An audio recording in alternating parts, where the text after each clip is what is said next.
Hold on 1 second. I'm sorry, Alfredo. Make sure. Thank you everyone for coming out. I want to first say and give our condolences to our two NYPD officers that were executed this week, and the third officer that does not want to call himself a hero, but he is going to be a hero, at least in my eyes. Also to baby Catherine that was shot by people that should have not been on the streets. I want to take this time to, give our, prayers for that baby. That's baby Catherine. Always remember baby Catherine, everyone. I want to thank George Torres, our district manager, Dr. Michael Burke, our chair, and Ursula Green for making this meeting happen, and most importantly, for the fire department to send us Captain Joe Delegati. Mr. Delegati is from the Fire Safety Prevention Unit of the FDNY. He has very good, informative materials regarding fire safety. So please, I suggest everyone mute their buttons. Any questions for the captain, please wait until after his presentation. Like that, he could, go straight without being stopped. Captain, the floor is yours.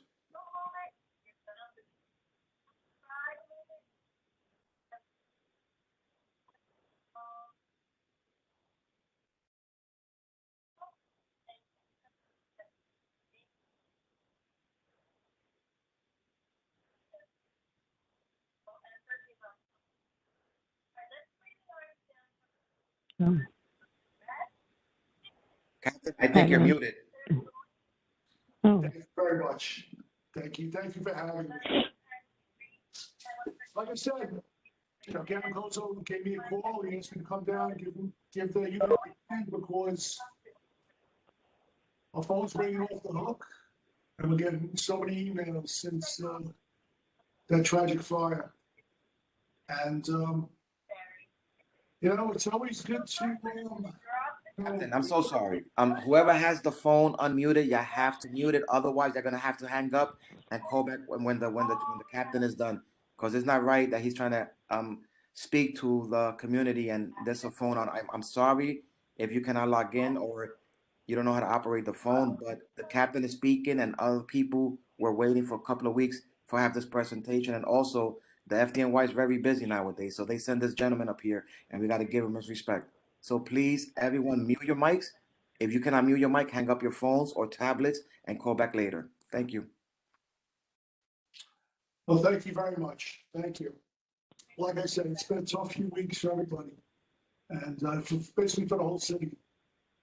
And like I said, my name is Captain Joe Delegati. I'm from the fires. I'm giving Captain Kozo a hand, speaking to everybody because our phone is ringing off the hook. We get emails, and fire safety, even if you think you know it, it's always good to reiterate it. It's always good for a refresher. It's just good to have, good to know. When we talk about fire safety education, we talk about the 3 P's of fire safety. We talk about prevention. That's up to all of us, prevention. If it comes to something like basically maybe carelessness with cigarettes, or maybe sometimes maybe a fire could happen in the kitchen, okay, on top of the stove, or even candle safety, okay, candle safety. This time of year, unfortunately, and it's not through any fault of anybody, but unfortunately, people are cold. People get cold. Maybe their homes aren't insulated, or maybe they're not receiving enough heat. So we talk about fires starting by something like as small as this appliance in my hand, as small as it is. It's a space heater. And as small as it is, it uses a lot of electricity. It does use a lot of electricity. And we have to be careful with these things. We have to be careful of where we purchase it. And to make sure that when we do purchase it, It has two letters on it that are so important. Those letters are UL, Underwriters Laboratory. That means it's been tested. Okay? It's been tested for what it's supposed to be used for. Plus, also, we have to be careful where we plug this in. We have to plug this because, it's like I said, as small as this is, it's an appliance. An appliance, okay, uses a lot of electricity. So we have to plug this directly into the wall. We can't use an extension cord, okay? We cannot use an extension cord. But these are some of the things that we speak about when we talk about in fire safety. Like I said, when we talk about fire safety, we talk about the 3 P's of fire safety. Prevention, how to help yourself. Protection, early detection. Smoke detectors. Smoke detectors save lives. There's no question about it. Smoke detectors save lives. Okay? Everybody should have working smoke detectors in their home. But we have to make sure that they work. Okay? That they work. That they'll go off just in case there is a fire in your home or a smoke condition. At the end of the presentation, I'll give everybody a phone number who doesn't have any smoke detectors in their home, okay, to call. The name of the program is Sound the Alarm Program. And with that program, we have retired firefighters responding to people's homes all over the city of New York. And they'll install these smoke detectors, okay, that has a 10-year lithium battery inside. So we don't have to replace the batteries anymore. It's a 10-year battery. They'll install it, as many as you need in your home. Okay? Install it, and everything is for free. The detectors are free, and the installation is for free. Because we want everybody to have working smoke detectors in their home. It's early, it'll let you know that there's something going on in your home, or, basically maybe as small as it is. Could be a waste paper basket on fire, but at least it'll let you know early enough where if you didn't have one, that waste paper basket fire could spread to something else, and then all of a sudden it's a structural fire. Okay, it's a structural fire. This way, you can get yourself and your family out, and when we call in the fire service, we could show up basically, all right, with basically an extinguisher and put it out. But if you didn't have, the smoke detector, it could be a structural fire, and now we have to stretch a hose line into your home. Okay, and it could be a lot more. It could be tragic, actually. So we're talking about the 3 P's of fire safety. That's early protection. Early detection. Then, of course, planning. Fire drills at home, like we teach the kids. Fire drills at school. You have fire drills at school, have fire drills at home. Every family should try to have a fire drill. What to do? Okay, what to do if you can't get out the front door? Maybe there's another way to get out. Okay, there's another way to get out. Also, a fire safety plan, depending on what type of building you live in. Of course, if there's fire if you live in a fireproof multiple dwelling, and there's fire in your apartment, of course, you have to do the best you can to get out. After you get out, please close the door. If your door, for some reason, isn't self-closing, let the landlord know. Make a complaint with 311. Okay? Because you're supposed to have a self-closing door. Also, you're not supposed to have doormats God forbid that doormat actually gets basically stuck on the threshold of that door. Now it can't close all the way. All that heat and smoke can go out into that hallway. But part of that fire safety plan also is if fire is not in your apartment, the fire department stresses that you could shelter in place. Okay, because we don't want you getting caught up in that hallway. Okay, you get caught up in that hallway. Suppose the fire is a floor below you. Now you get caught up in that hallway. And now you're locked out of your apartment. You're in that hallway. And all that, and now the door's left open and all that smoke. Okay, and the heat is going out into the hallway, up into the stairs. And we don't want anybody getting caught up in the staircase.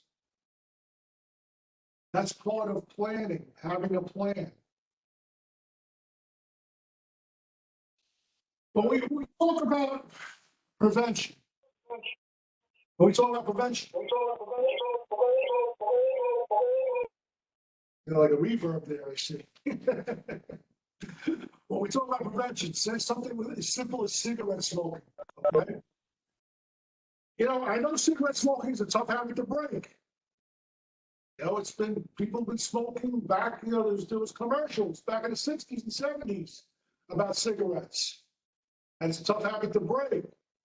And depending on what your family dynamic is, you may have somebody in your home that still smokes. So if they do, please ask them to smoke outside. Ask them not to smoke while they're laying down. Ask them not to smoke if for some reason maybe they're on some sort of medication and then they're laying down, they can be drowsy. And that could cause a fire. Especially maybe if they're imbibing in some sort of alcoholic beverage and they're laying down. They can cause a fire. So now, if somebody does smoke in your home and they use a waste paper basket, don't use a sturdy ashtray. With that sturdy ashtray, with those cigarette butts, please douse it with a little water before you throw it away. Because we don't want those cigarette butts to catch fire in that waste paper basket or the garbage can. So please douse it with water. Okay? It can happen to anybody. It doesn't matter from what walk of life you're from, how much you earn, it can happen to anybody. We've had fatal fires on the Upper East Side, on Sutton Place. Okay? It doesn't matter. Okay? It doesn't matter. We all have to be careful. Now, what comes with cigarettes is usually, how do you light the cigarettes? Matches and lighters. So please, matches and lighters are tools used in everyday life. Okay? Show them the same respect that you would a harrow, a saw, or a drill, especially if you have young children in your household. You wouldn't leave something like that on your kitchen table, would you? A drill or a hammer or something where a small child can get to it, they can hurt themselves. Or hurt anybody else, or of course, property damage. Same thing with matches and lighters.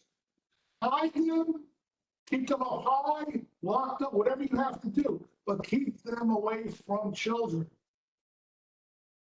Okay, because they're tools used in everyday life. Say if you have a hot water heater and it doesn't have ignition anymore, it didn't have ignition, it's an old one. But basically, with the match, you got to hook it up to a long stick. That's a tool. Okay, that's a tool. So show it the same respect. Keep it away from people that can hurt themselves or small children. Okay, matches and lighters. When we talk about home fire safety, sometimes this fire is caused by candles.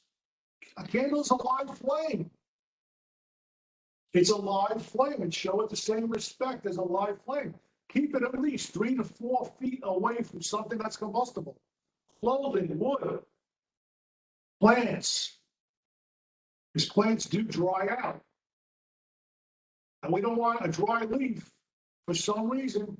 I don't know, maybe a little gust of wind. I don't know, maybe it can land on top of that candle and cause a fire on top of the table. So keep anything combustible at least 3 to 4 feet away from a live flame, which is on a candle. Also, if you leave the room, extinguish that candle. Okay? Don't leave it unattended. Especially same thing with the matches and lighters, same concept. If you have small children, or even small pets, they can knock that candle right over. Okay, so please extinguish it when you leave the room. Don't leave it unattended. Fires can happen also in the kitchen. Okay, in the kitchen. And what we always tell people, you know, and once in a while I'll give a seminar, I'll go live.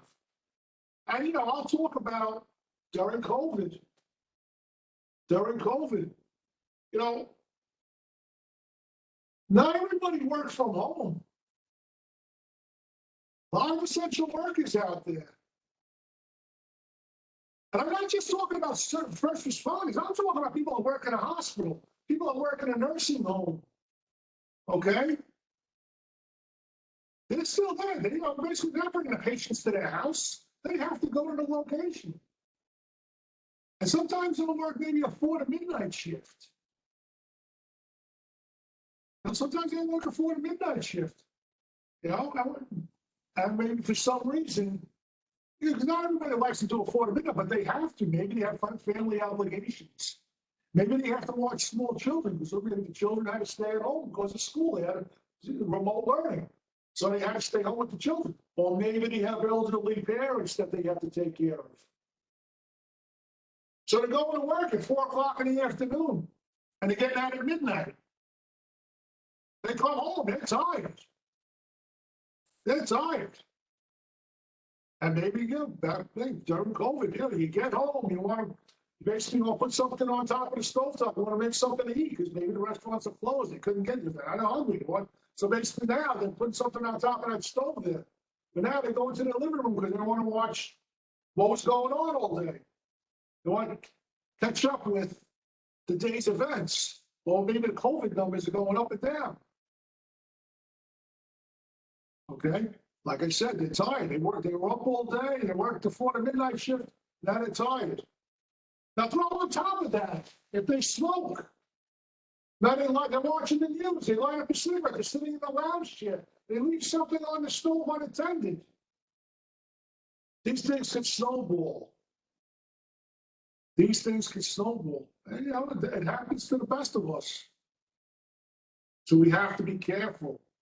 That's why we have to try to prevent things from happening. Don't leave something on the stove unattended. Try to keep an eye on it.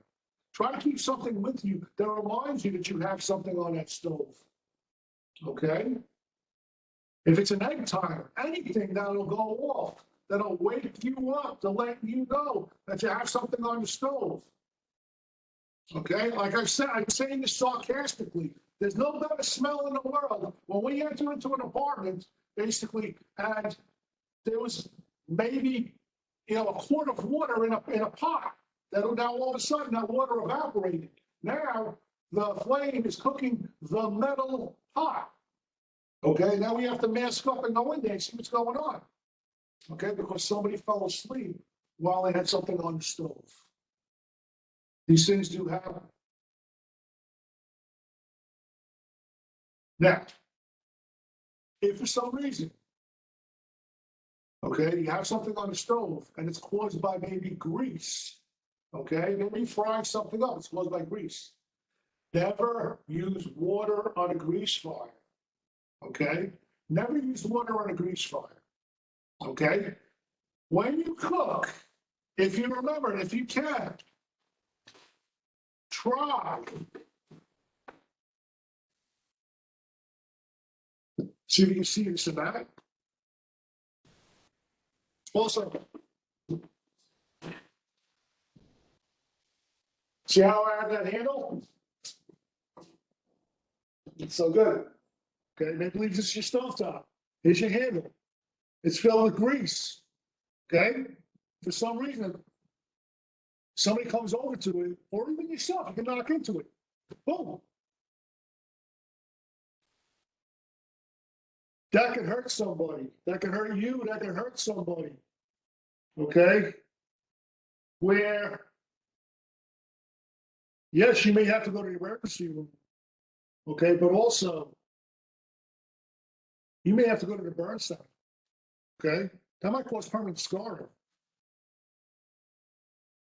Especially if it's a small child. Okay, and it lands on top of them. It can be very devastating.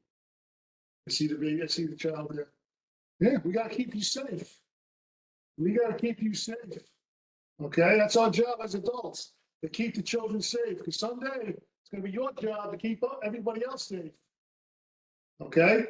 We have to keep our family members safe. Now, if there is a grease fire, okay?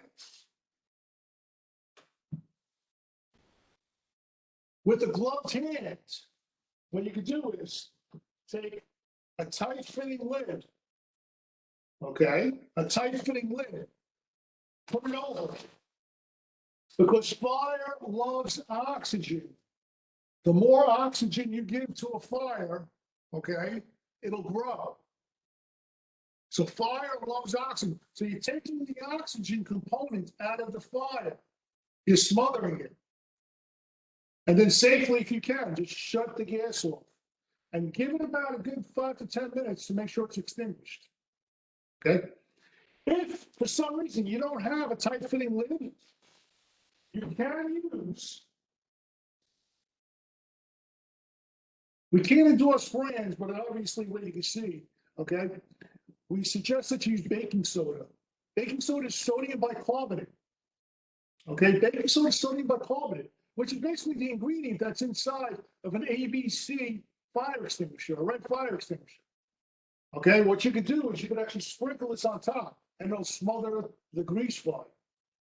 But what I don't want anybody to do is, I don't want anybody to pick it up and not start running towards the sink, because you cannot put water on a grease fire. And now, by moving it, you're making a fire that's about this high, not this high. Okay, because like I said, fire loves oxygen. And the more oxygen you give it, the bigger it gets. Okay, so we have to be careful when we cook. Try not to leave things unattended. But sometimes, grease does catch on fire for some reason. Maybe there was water introduced to it. Okay, you could YouTube it, any video, water mixing with any type of grease, okay, hot grease. It'll flare up and it can hurt you. It can hurt you.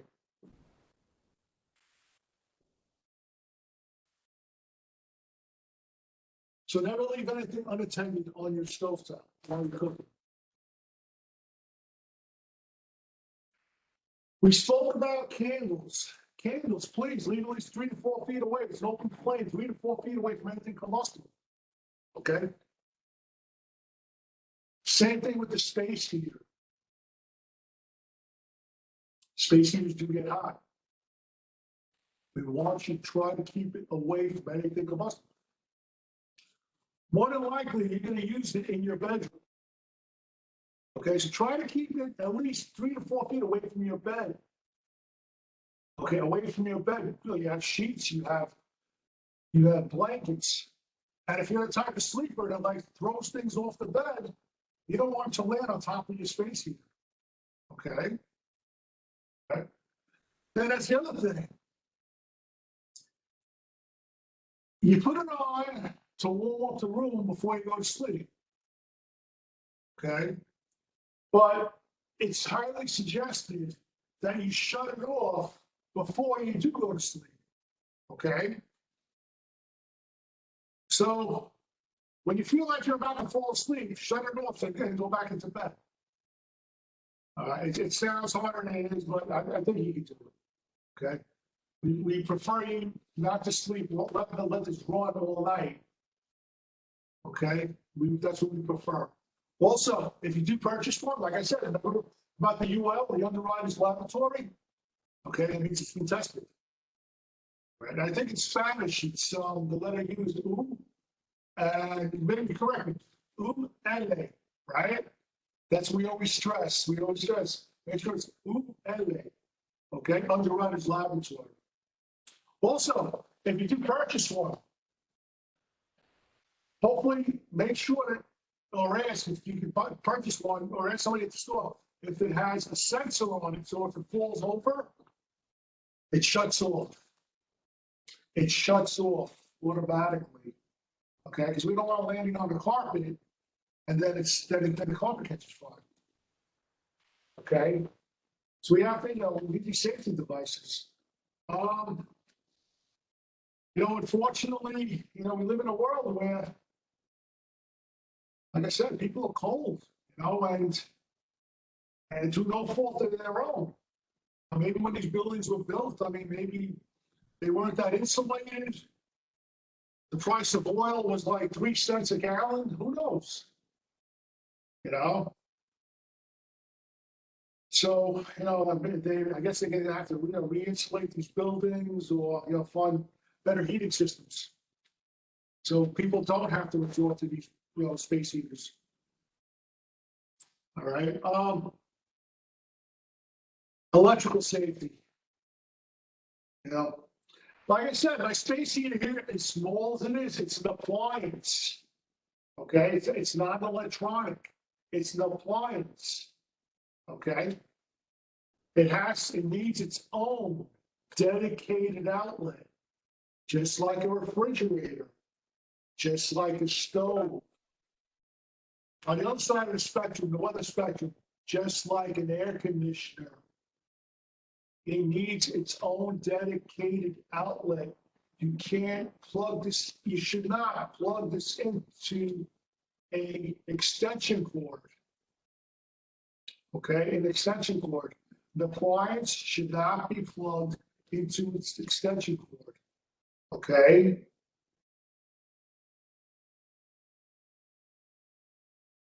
Now,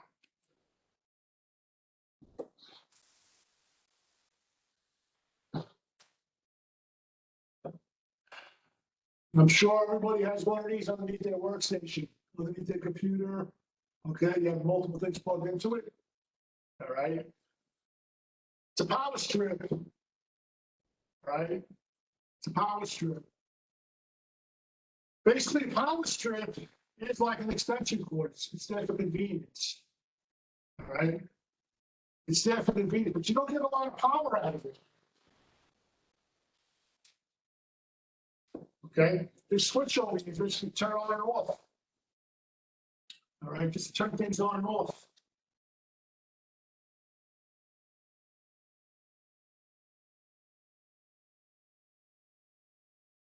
Okay. So it is.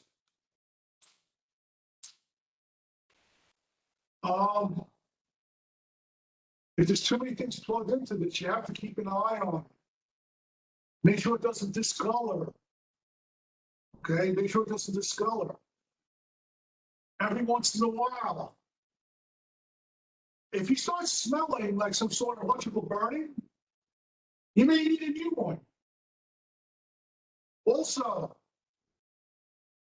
if there's too many things plugged into this, and now it's plugged into the wall, you may be overheating your outlets. Okay, so if there's like a little discoloration in your outlets where you have basically a white plate, and now it's like turning like yellowish, you may have something going on in the back of the wall.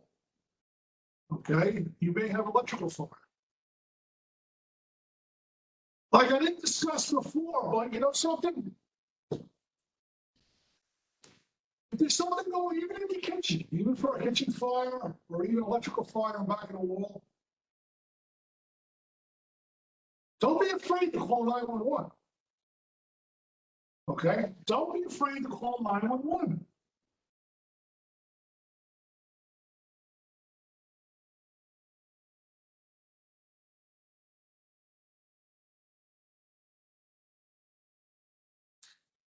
Even if it's just something on top of the stove or inside the stove, we'll show up. The cavalry will come. We'll show up. Okay.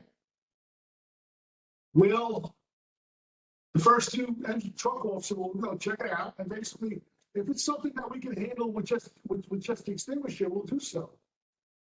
We'll have everybody on standby. Because it's easier for us to let people, call people off the box, because that's what it's called, a box number when we show it to an address, than having people coming after the fact. Okay, it's easier to send everybody home than to have everybody coming after the fact when we need it.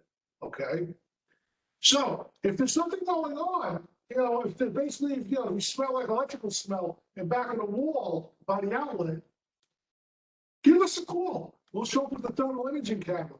We'll make sure that basically that a fire hasn't spread from that outlet, spread up the wall. Okay, we'll do an inspection. We're not going to leave until we know the scene is safe. Okay, we're not going to leave until we know that the scene is safe.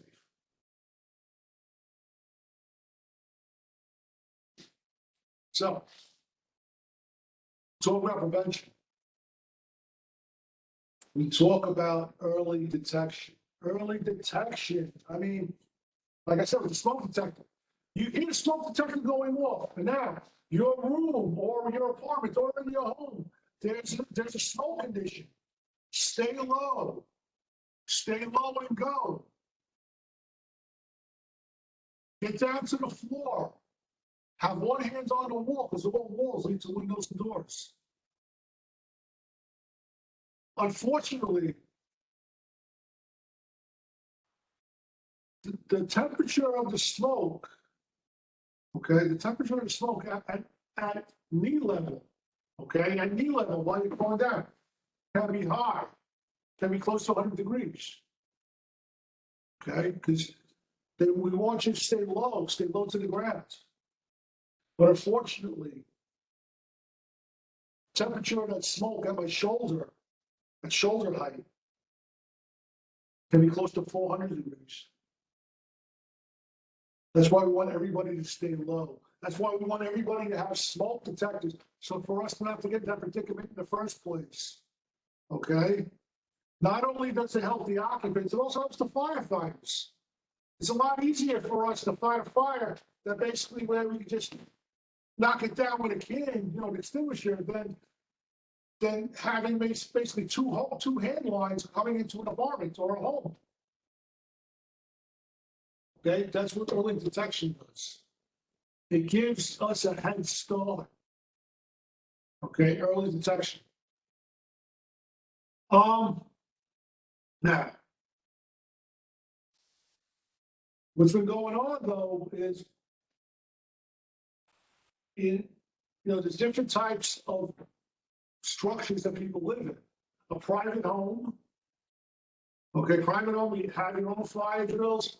When you get out, okay, when you get out in a private home, have that safe meeting location outside. Make sure that everybody's accounted for. Okay, because one of the toughest things to do is to try to keep somebody, a loved one, from going back inside the building looking for somebody that they thought wasn't out. Okay, because they weren't at that safe meeting location. Unfortunately, a parent, an uncle, grandparent, older brother, older sister may think that their loved one's still inside. Okay, so part of your escape plan is to have that safe meeting location. Like we tell the kids at school, you take attendance in school, take attendance at that safe meeting location. Make sure everybody's accounted for. Okay? We don't want somebody to go back inside looking for their loved one while they were outside safe and sound, but they weren't at the safe meeting location, because at a fire, you're going to have multiple fire trucks. You're going to have the police. You're going to have the ambulances there. And you're going to have all your neighbors. And it's very easy for somebody to get misplaced or lost. They should have that safe meeting location. Okay. if you live in an apartment building, okay, an apartment building, try to find out either from your landlord, your super, management company, whoever, what type of building that you live in. Is it a fireproof multiple dwelling or is it a non-fireproof multiple dwelling? Okay? If it's a non-fireproof multiple dwelling, okay, non-fire, that means it's a combustible building. Usually what gives us a heads up about that is it has fire escapes. Okay, it has fire escapes. So fire can spread from one apartment to another within minutes. Within minutes. Okay, so it doesn't matter if the fire is in somebody else's apartment. Even if it's not in your apartment, you have to get out. But when you get out, please don't take the elevator down. Okay? Don't use the elevator because an elevator is basically an electronic box that's inside an elevator shaft, which is a chimney, which can malfunction in a fire. Plus, if the smoke gets into that elevator shaft, it can rise. Now, if that elevator gets stuck, you're trapped in there. Well, the smoke will go into the elevator car.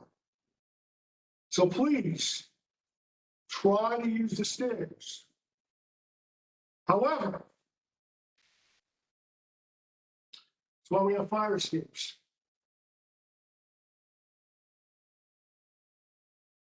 If the fire is below you, or even on the same floor, and you get to the front door of your apartment, you open the door up, okay, and you see that there's smoke coming up that staircase, okay, or maybe there's heat in that hallway. We're gonna have to rethink this, okay? Now we're gonna have to go to plan B, part of your plan. We're gonna have to use that fire escape. We're gonna have to use that fire escape, okay, to come down that fire escape because we don't want to get caught up in the hallway. Okay, that's part of your plan. Do we try to use the stairs? Or do we just use the fire escape? Now, with that fire escape, where that fire escape window is, please don't block it with anything. Okay? Don't block it with a shelf. Don't block it with plants. Don't put plants on top of the fire escape. Even if you can't make it that, maybe the people above you, they might trip over it. Okay, so try not to block the fire escape. All right, even if maybe you, like I said, you could get up, and maybe people above you can't. We have to think about them too. All right, and also, I know it's one of those things where you don't want people to get in, but you gotta get out. You don't want people to get in, but you gotta get out. Please, don't put a lock on your fire escape where you have to look for a key. Okay, because maybe during the day when there's nothing going on, I can hear it. The key's right there on the wall. Boom, I got it. Listen, what's the big deal? Yeah, try doing that in the fire if your apartment's filled with smoke and you can't get out the front door. That ain't happening. That ain't happening. Because I hate to say it like this, but to basically simulate like a smoke-filled condition, or what you could see in a smoke-filled condition, you can't see. Try to crawl around your apartment with a blindfold on. That's why it's so important to get to that wall, because all the walls lead to windows and doors. That's what we have to try to do when we make a plan. When we have fire drills, that's how we should practice. Practice with your family. And the other type of buildings, the non-combustible fireproof multiple dwellings. They were built, there's some older ones now. You got five people built in the 60s. You know, I mean, hate to say this, the people in the 60s, you know, born in the 60s are like in their 50s now. So you got 50-year-old buildings now. All right, where basically it says fireproof multiple dwelling. Yeah, maybe it's just the fire won't spread from one apartment to another because it's basically the contents. But the smoke could still spread. You know, if there's any plumbing or electrical work done from the basement to the roof, and maybe pipes is going up through the whole building. Maybe what was stopping that smoke from going from one floor to another, it might have dried out. You know, the smoke is still spread. So we have to, you know, so basically we have to try to, you know, maybe have the buildings, you know, try to basically stop that smoke spread. Okay, from what they call the conduits. All right. Fires in your apartment. Okay. You have to try your best, you know, basically to try to get out. If for some reason the fire's by your front door, okay, and you can't get out, call, keep calling. Hey, I'm in a bad way up here. Okay, we can't get out. You know, the fire, you know, when you call and you're letting the dispatchers know, they're gonna let us know they're gonna let the chiefs in charge, you know, in front of the building know to let us know, okay, what's going on. We got people trapped in that apartment. And, you know, we're gonna try our best. If we gotta breach a wall, if we have to, you know, if you have to go to a window, or maybe a terrace, and we have to come and get you from another way, we're gonna do it. You know, that's what we do. We're gonna do it. You know, if you can't get out the front door, you know, as high as you are, we're gonna try ours. If we have to basically use a nozzle from a floor below, you know, we call it the high-rise nozzle, to put the fire, we'll do what we have to do.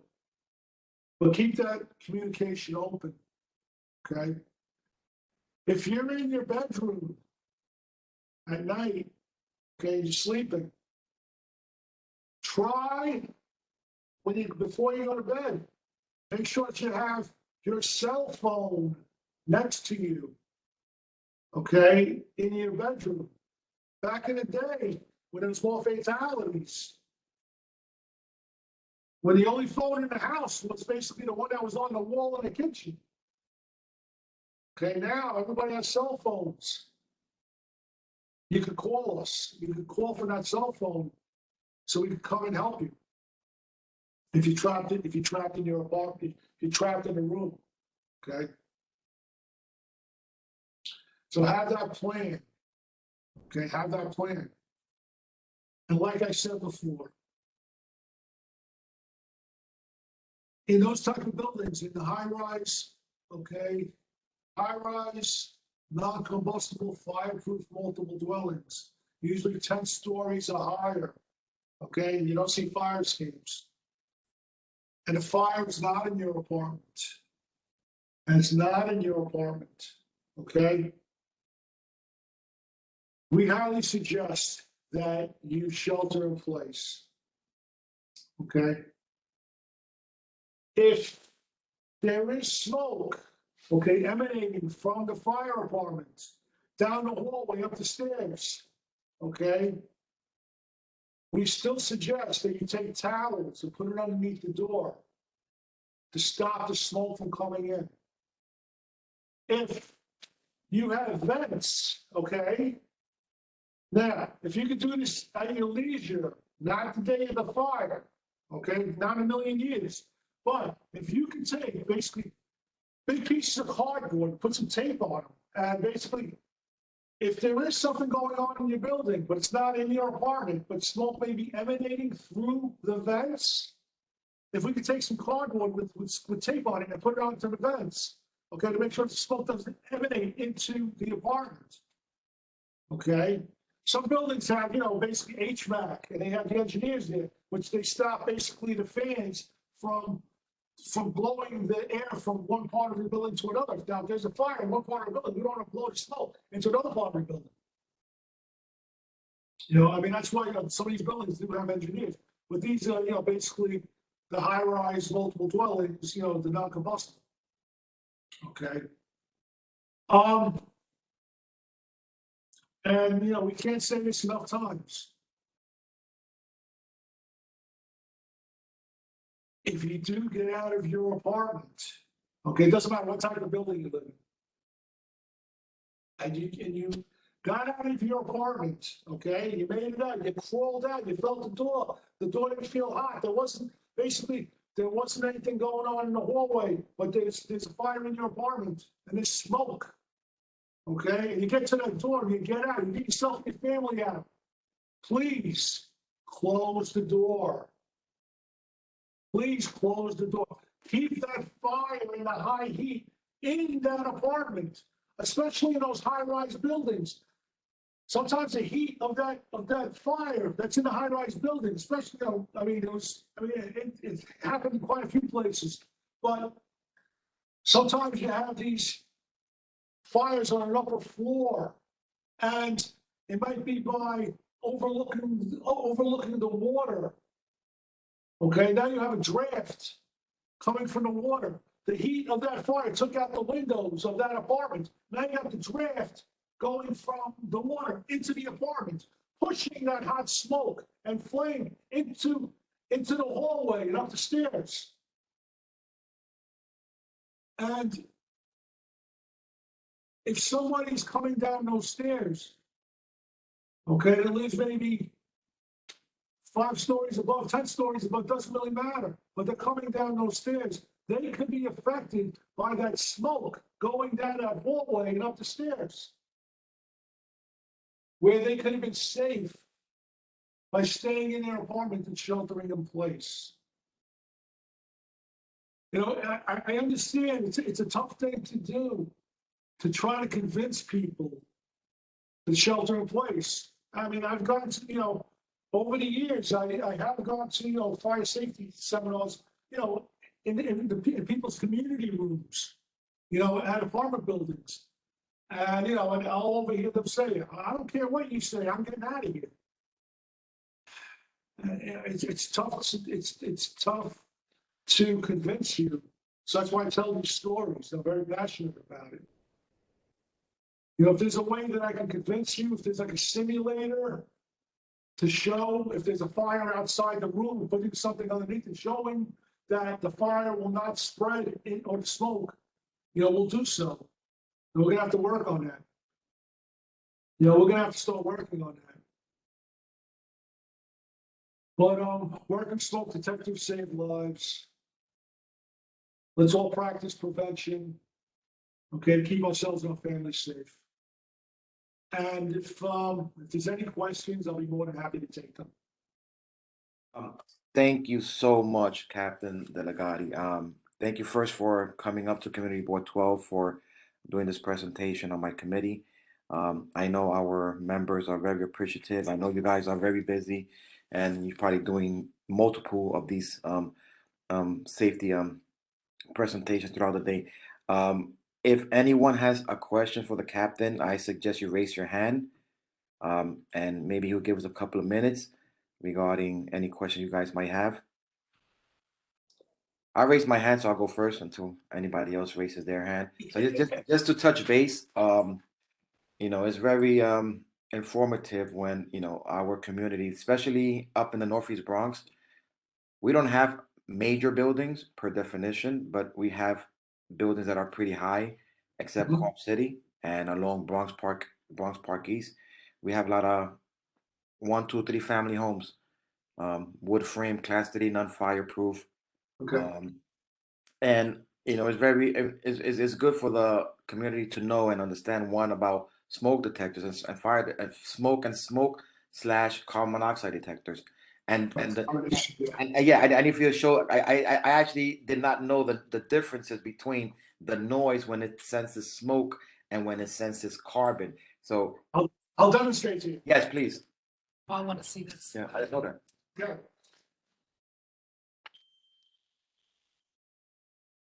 3 slow chirps means it detects smoke. 3 slow charms. 4 quick jerks means it detects carbon monoxide. And it's very important that we know the difference. Yes. Okay? It's Like I carbon. said, this round button here has multiple tasks. One, we can press it, we should press it after it's installed at least once a month to test it out. But also, this serves as a reset button. Say if you're cooking something in your kitchen, you're cooking something, okay, and it goes off, all right? And the reason why there's no batteries in it, there's 10 lithium batteries. Back in the day, you know, I don't blame people. You know, they would basically, all right, they're cooking something, and the smoke hits it, that annoying sound goes off, and you know it's from your cooking. So you take the dish towel and you're waving the dish towel until it goes out and stuff, which is fine. After a while, you're like, you know, I'm sick of doing that. My arms are getting tired. Every time you cook, I gotta wave my. So they decide, let me take it down and take the battery out. All right. And you know, people are good though. People are good. They finish cooking and then they put the battery back in and they put it back on. After a while, that gets old too. And then they forget to put the battery back in. Okay. And now they have a smoke detector up there, which just basically is a piece of plastic on the ceiling because there's no battery in it to work. So that's why we stress, okay? And we're so happy that they have the 10-year lithium battery inside, where once a month you press it, okay? And it makes the same noises, okay? Just like this. It's that smoke. Okay? Interesting.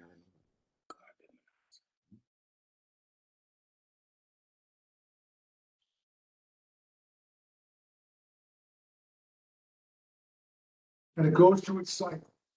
Okay.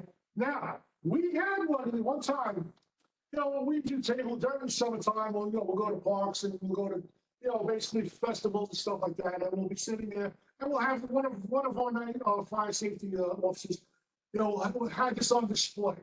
Okay, had it on display, and somebody came walking over, and they looked at it and goes, you know, you guys installed that in my home, and that hunk of junk kept going off all night long. All night long. I got up, Oxide. I'm looking for the smoke, and I didn't see any smoke. And what I did was I ripped it off the ceiling, and I wrapped it up with aluminum foil, and I threw it in a closet. I put it in that, you know what, thing kept going off. So we called the witness, we said, well, we asked them, how did it sound? And we did the same thing. Silent. Because it's silent. You don't hear it. You don't I smell mean, it. you smell it.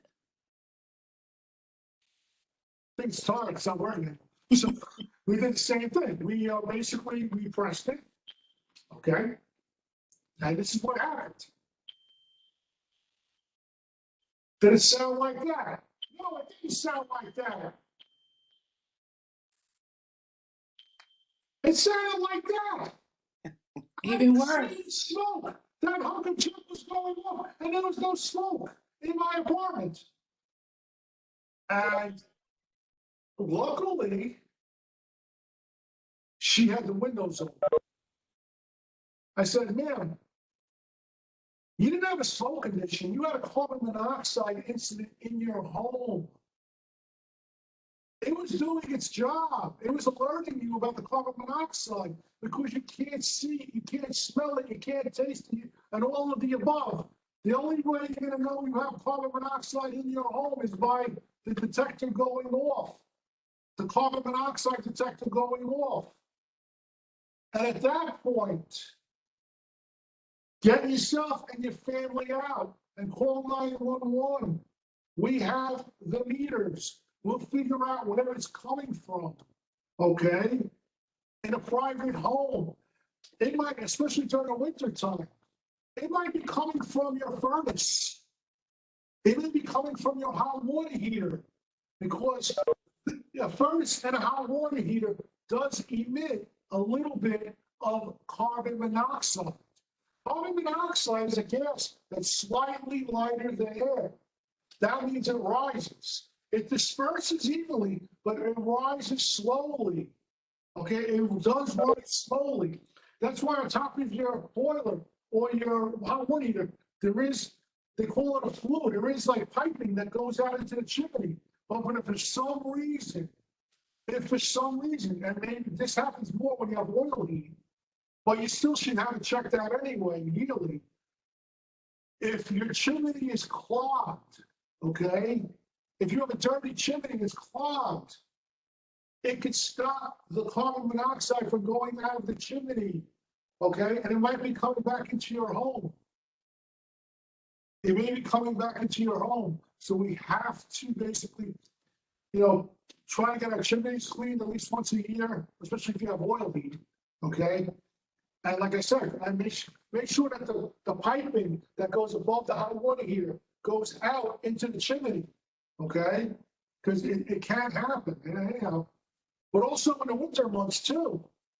If for some reason you have an attached garage, or you have a garage that's underneath the home, okay? You have a garage that's underneath the home. By just opening up the garage door and starting the car, it's not going to stop the carbon monoxide from going up into your living. Okay, maybe if there's a gust of wind that blows everything back into your house, just pull the car out if you can. Don't start your car up underneath your house that's in an attached garage. Okay, pull it out.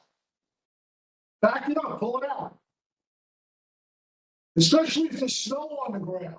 If there's snow on the ground, okay, now you want to warm your car up. So you get in the car, okay, maybe you're not one of those people that has, the car that automatically starts and waiting in your house, and waiting for it to, warm up. You might be somebody like me that literally has to go into the car and start it up, okay?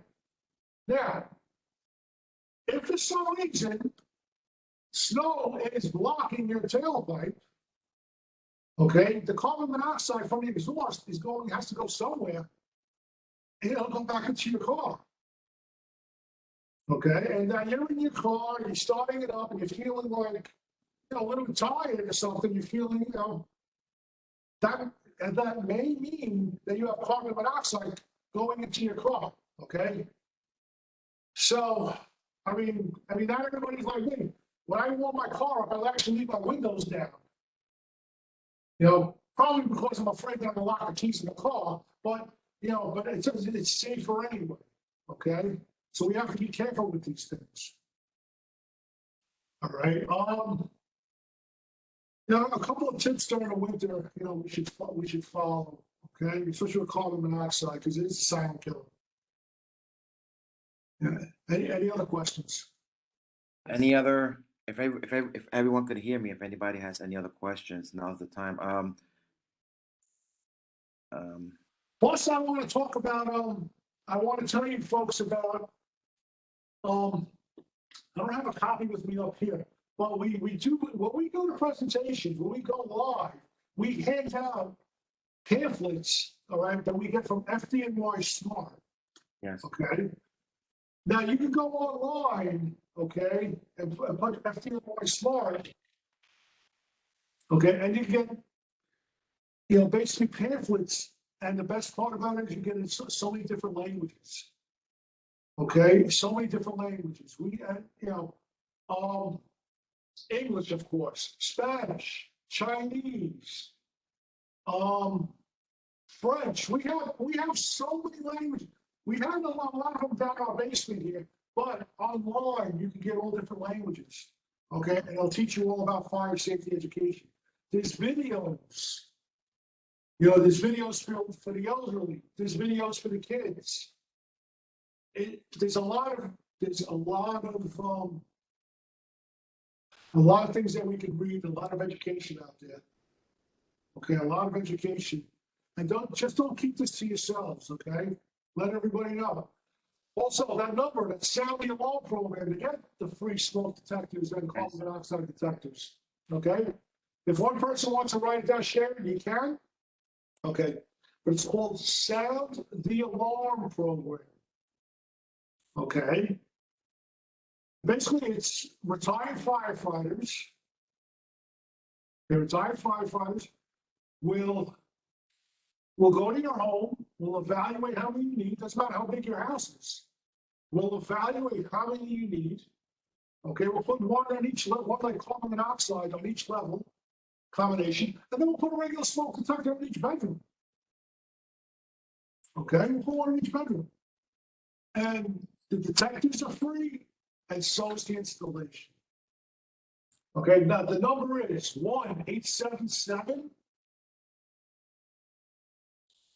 We used to work in conjunction with the Red Cross, okay? And they're still going to do, but we used to work, part. So the number is 1-877 Red Cross, okay? But you leave off the last S of cross for safety. So it's 1-877 Red Cross, REDCROS. CROS. Numerically, that number is 1-877-733-2767. All right, I think we have a hand raised. Yes, Your MS. MS.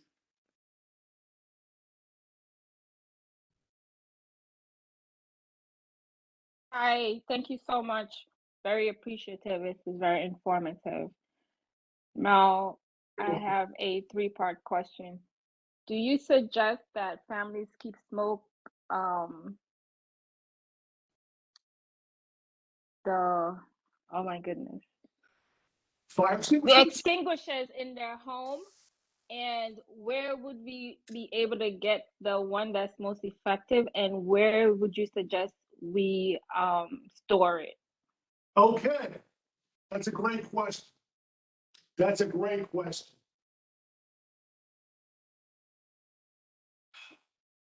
Now, you could usually purchase extinguishers at a home improvement store or a reputable hardware store. Okay, but make sure that it's for your home. Okay, and usually how you find out is by, it's too small of a print for you to see from it, but usually it's red. But make sure it's for category A, category B, and category C type of fires. Those are the most common fires in the home. Category A, ordinary combustibles, paper, wood, clothing. Okay. Category B, fuel fires, flammable liquids. Grease that you cook with is a flammable liquid. Okay. Category C, charged electrical equipment. A toaster. Okay, a toaster that basically maybe the wiring, okay, might be a little old. Maybe the cord is a little, it's a little dried out, and maybe now it caught fire. Okay, that's charged electrical equipment. All right, now inside of this is basically a dry powder. Our friend sodium bicarbonate. That's what it is. It smothers the fire. It's not a liquid base. That's why we could use it on flammable liquids. We could use it on charged electrical equipment because we don't want to put a liquid on top of something like that. You could hurt yourself. So, an A, B, C fire extinguisher. So make sure it's for category A, category B, category C. Now, where you should store it, where everybody knows where it is and everybody can see it. Okay? If it's in the kitchen, don't post it or don't put it up on top of the stove. Because if there's something going on in the stove, I don't want anybody reaching over a wall of flame to get to the extinguisher. You could keep it in the kitchen, but a little bit of a distance away from the stove, where you basically put it against the wall, where everybody can see, where it's visible to everybody. Okay? Some people will ask, can I put it underneath my sink? Well, say if there's a fire on top of your stove, now your stove is next to your sink. I don't want you bending over looking for the extinguisher while your stove is on fire, and now, you can get hurt. So keep it someplace where it's visible, where you can get to it. Also, if, because like sometimes, like I said, people want to keep it like in a cupboard or like, underneath the sink and stuff. Now, you may be good at first where you might keep it in the front, but after a while, it might get pushed all the way to the back. And now you can't get to it. So we want it visible. We want it visible where everybody can see it and get to it. If you do decide to purchase one now, don't purchase it, leave it in the box and leave it in a closet, and then forget about it. Because we don't want you to figure out how to use this thing the day of the emergency. I'm not saying that you have to like test it out by squirting it, by using it, but try to familiar yourself with it. Okay, remember the acronym PASS, PASS. Okay, basically pulling the pin. Okay, pulling the pin. Aiming at the base of the fire. Okay, you pull the pin out. You pull out that pin. You stay 3 to 4 feet away from it. That's the advantage of using an extinguisher and using baking soda. Baking soda basically you have to stand over something. But at least with the extinguisher, you're 3 to 4 feet away at a safe distance. So you pull out the pin, all right? You aim at the base of the fire, the base, ground zero, the base. You're not chasing the flames. You're aiming at the base. You squeeze the handle. Squeeze that handle, and you sweep side to side with your back to a way out, just in case it's not working too well. Okay? At least your back is to a way out and get yourself and your family out. Okay? The reason why I'm saying don't chase the flames is saying, all right, this is your stove, and now there's a fire on top of your stove. Okay? And now you just put up new cabinets, and you're like, I ain't letting this thing kill my cabinets. Yeah, but guess what? Yeah, you'll knock down the fire, but you're not going to totally extinguish it because you're going to run out of this. Okay? And now it's going to go back up. So we want you to hit the base of the fire. Hit the base of the fire. Okay? And don't chase the flames. Don't chase the fire. Okay? So, but never, ever, okay, never, ever be afraid to call 911. Okay? Never be afraid to call 911. We do, I don't know, there's some apprehension about it sometimes because, I guess back in the day, like I said, we go to all these seminars and stuff, and like, people say, yeah, I called you guys one time, you caused more damage than the fire did. I understand that. So we don't want to leave, not that we don't want to see you again, but we don't want to leave and come back an hour later while there's something that was like behind the wall, now it's spread to the second floor. That's why we have modern technology now. We have the thermal imaging camera, we can see, through the wall, if there's any hot spots, see if the fire spread. Okay? So it's better being safe than sorry.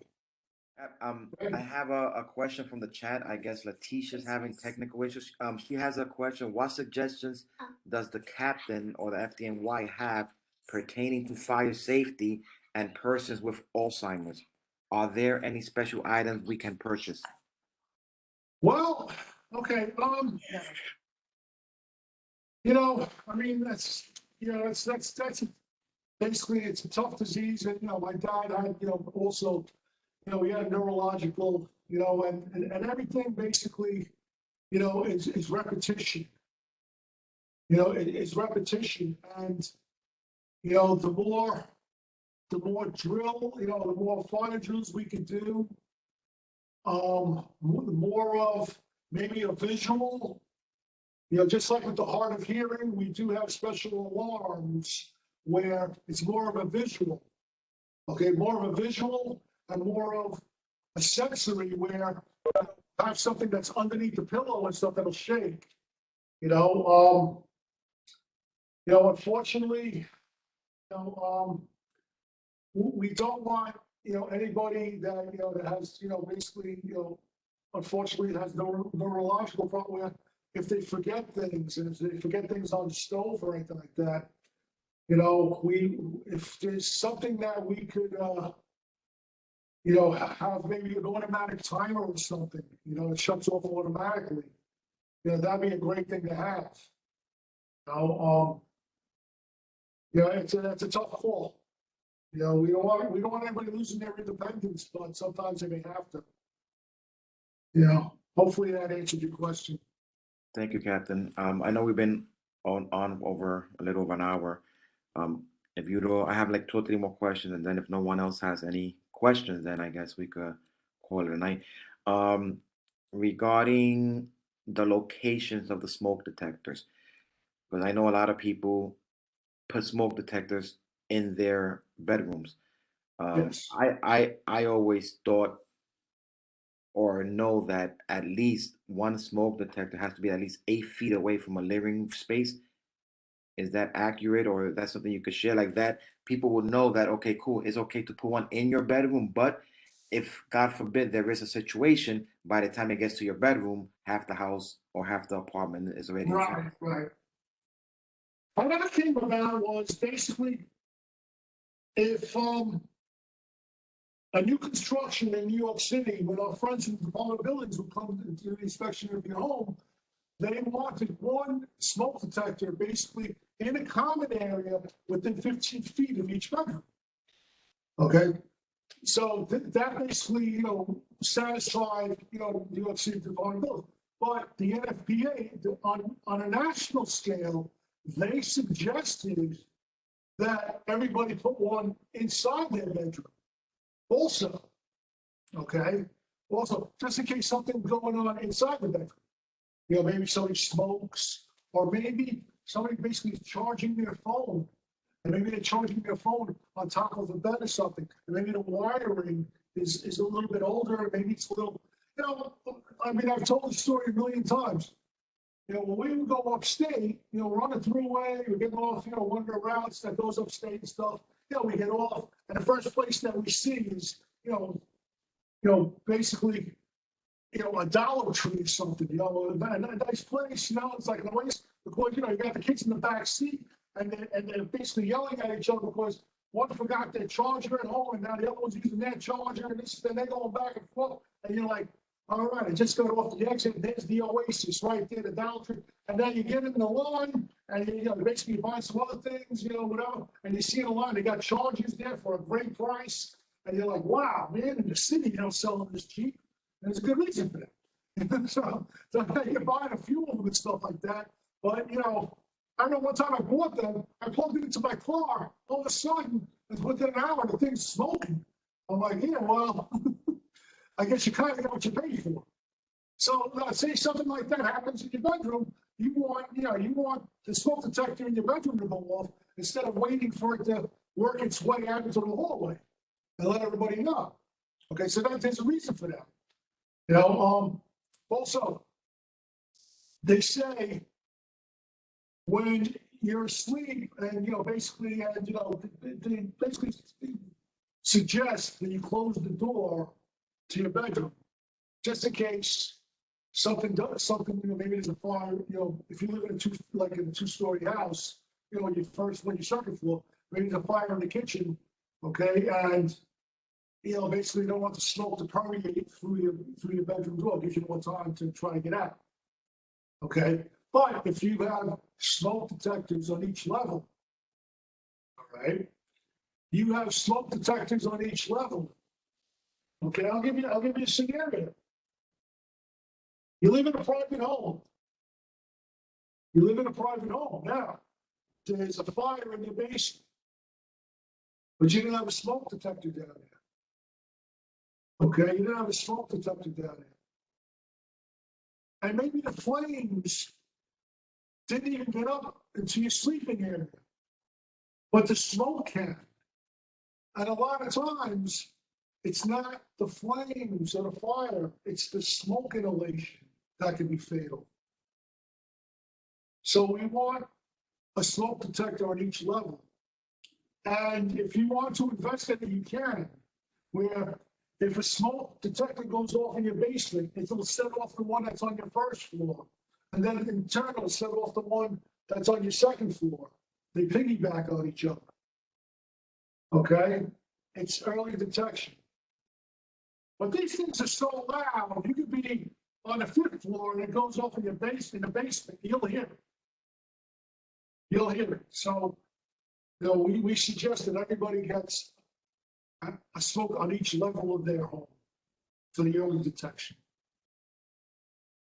Thank you, Captain. You're welcome. First, I wanna. Hand up. Takia Ali.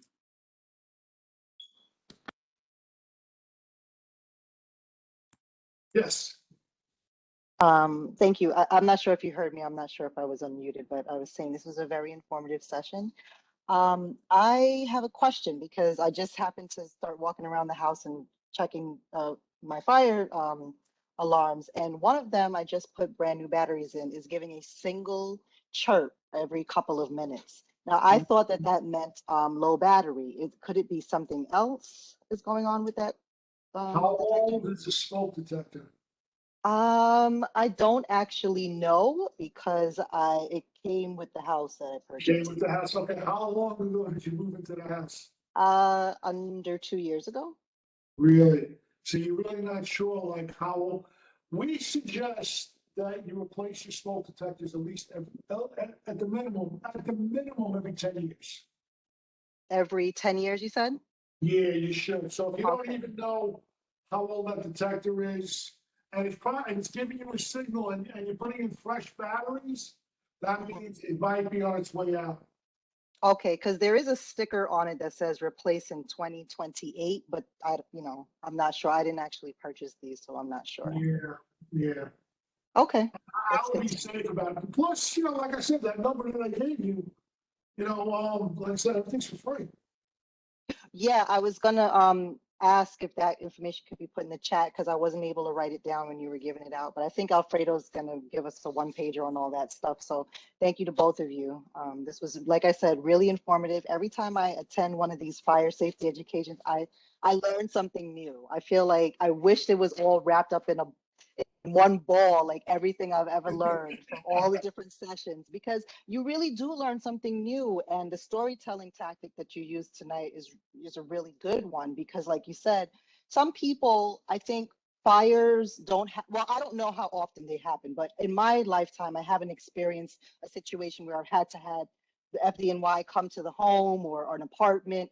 So it would be really frightening and kind of scary, even just not having any of this information, not knowing what to expect. And when the FDNY comes to your home, like how things handled, like all of that is really important to let people know, because then they can feel a little bit more safer just having that knowledge. But again, tonight was really informative, so thank you. Yeah, don't ever be, if you feel that something's wrong, okay, don't ever be embarrassed about calling us, okay? Don't, because how many times where some there could be like a small fire, there could be a small fire, basically, like say for instance, in somebody's garage, okay? And the person who owns that garage falls over, is not the fire department. They're calling their neighbor, and they have to have a discussion with their neighbor on what to do. Now, in the meantime, the fire is getting bigger and bigger, okay? Never be embarrassed. The only times over the years, and people they won't talk about it, but we've responded to firefighters' homes. Okay? I mean, my wife actually had to call the local fire department because the same thing happened with her. Our smoke detectors had a single chirp. And we're like, wow, we just got these things. But They showed up, they went, they checked out. The most important thing that they did was they checked out the boiler and the hot water heater to make sure that they weren't getting hits on the meters for carbon monoxide. And it was all clear. And it was all clear, okay? But it was the detector, you know, I mean, we got them online. This is before it was a fire safety. We got them online. I mean, we don't know how old they were. You know, we got them from Amazon. And we don't know how old they were. And they were basically, we have by new ones. But, you know, the local fire department, you know, they understood. You know, they understood, you know, it's just being safe than sorry. So never be embarrassed about calling. Okay? And don't have a discussion with one of your neighbors before you call. Shall I call? Should I call? Shall I call? Should I call? I don't want to bother these guys. No, that's our job. That's our job. Got it. Thank you so much again. I Never really be appreciate the embarrassed. information Never tonight. be embarrassed. Thank you, Miss Ali. I appreciate you being here. I think if that's the end of the question, I think we're done, unless anybody has any additional questions. Yeah, but don't forget, those pamphlets I was telling you about, FDNY Smart, it talks about everything. Okay, basically everything in fire safety. And it's great videos for the kids, it's great videos for the adults in different languages. It really helps out.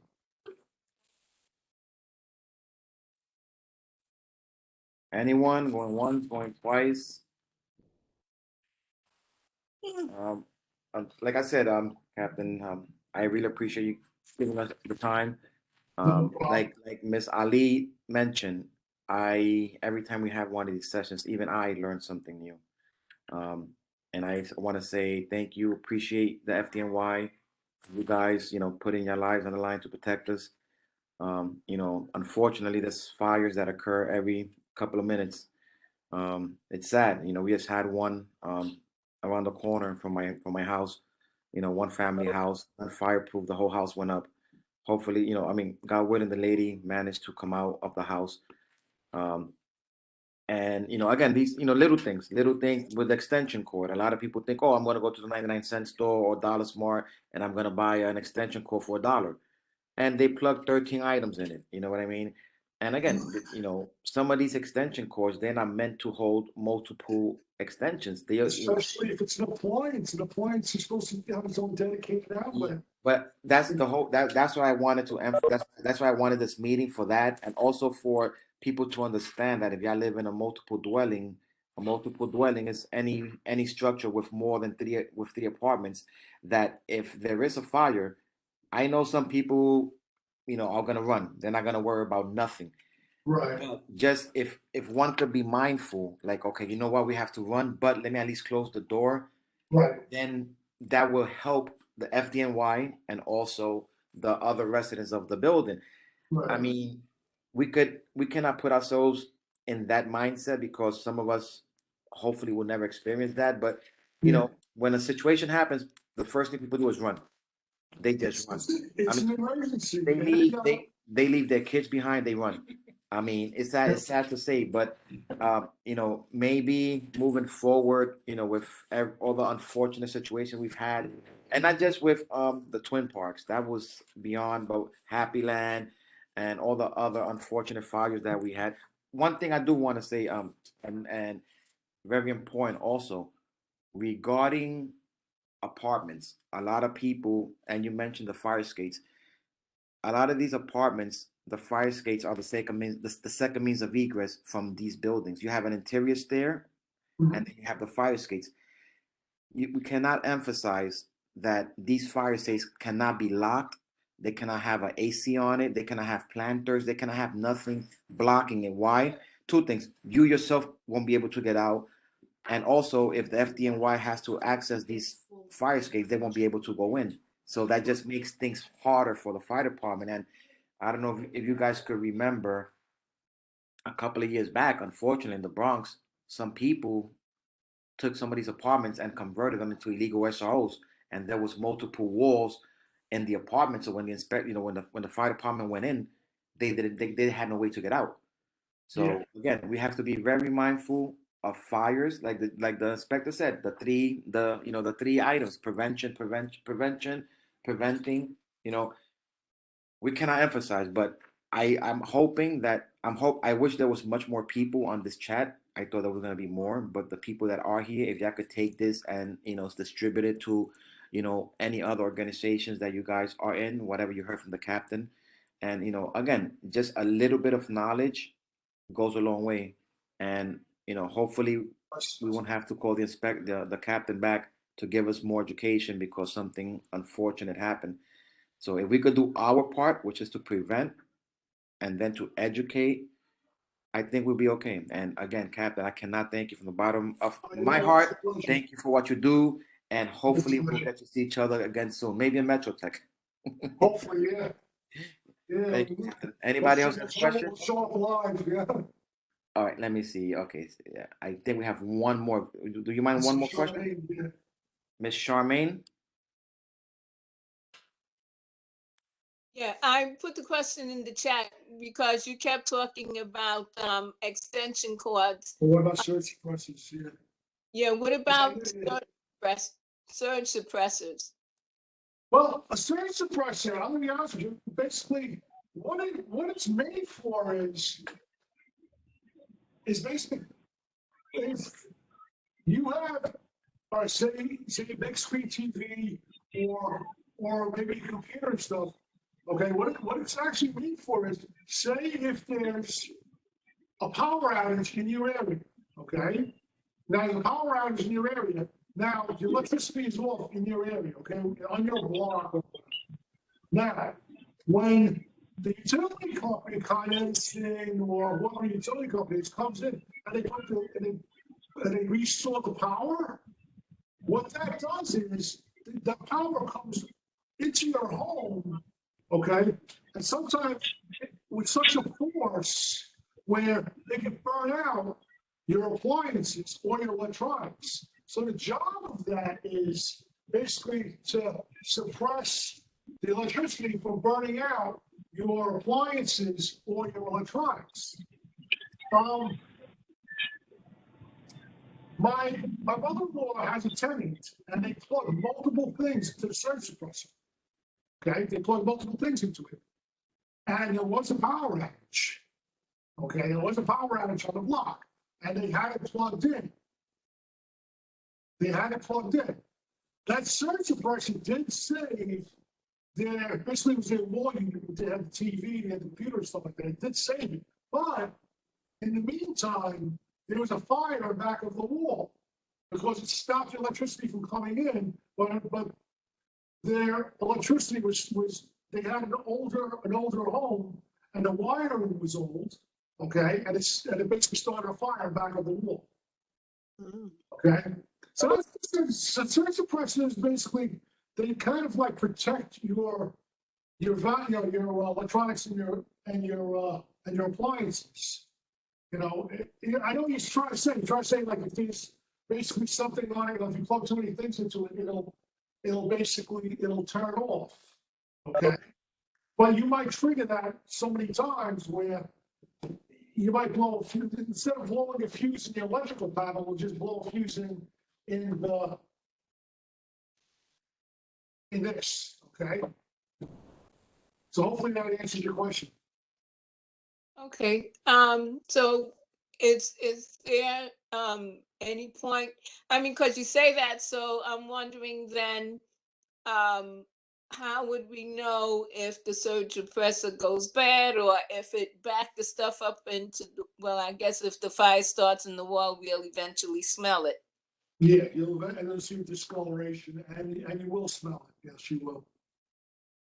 And I read one time something about the thickness of the cord or something like that. Does that determine like how many things you can plug into the surge suppressor?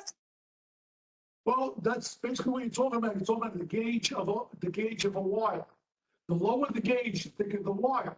Now, there's different types of cords. Now, if your cord, I mean, basically those orange cords, okay, The wire that's on the inside is just as thick as basically one of those the green thinner cord.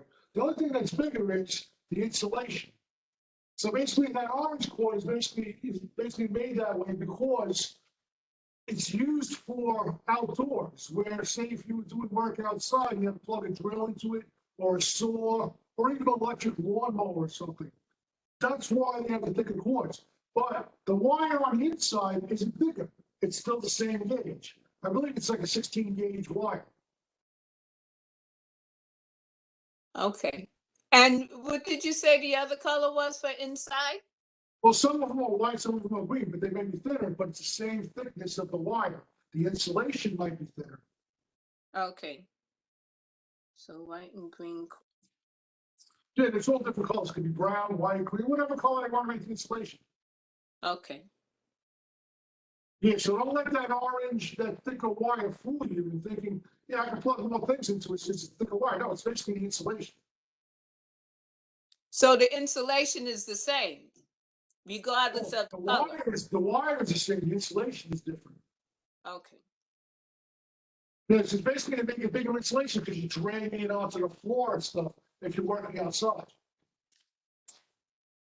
Or say if you're vacuuming your car with with a vacuum cleaner or something, you have one of those outdoor vacuum cleaners and stuff, and you want to plug it into that, and you want to plug it into a wall in your garage or inside your house. You're draining it along. That's why it's thick insulation. Okay.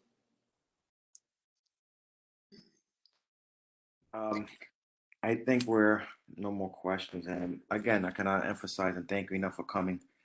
At that, I'll close the meeting, 8:38 p.m. Thank you. God bless you guys. If we could all take some time on Friday to come to our officer's funeral. I know some people work, but we really need to be out there. Not just the men, not just the NYPD and FDNY as usual. These people out here doing these crimes need to know that you took one of ours, and we're not having it. We're not having even if you got to call, and again, I'm just don't hold me to this, but even if you gotta play hooky from school, you gotta play hooky from work. We have to show these people that millions of people are gonna show up, and we're not gonna have this because again, if we don't do our part, it's gonna continue to happen, and maybe if these perps see, what they did and the damage they caused, they'll be like, damn, you know what? We cannot do this. But until then, just everyone, God bless, be well, be safe. And I guess till next meeting. Thank you guys. Thank you very much. Thank you. Have a good night. Thank Stay. you. Good night. Thank you guys. Good night. Thank you. Everybody stay safe out there. Good night, everyone. Thank Good you, night. Dad. Good night. Oh. Good night. Thank you very much.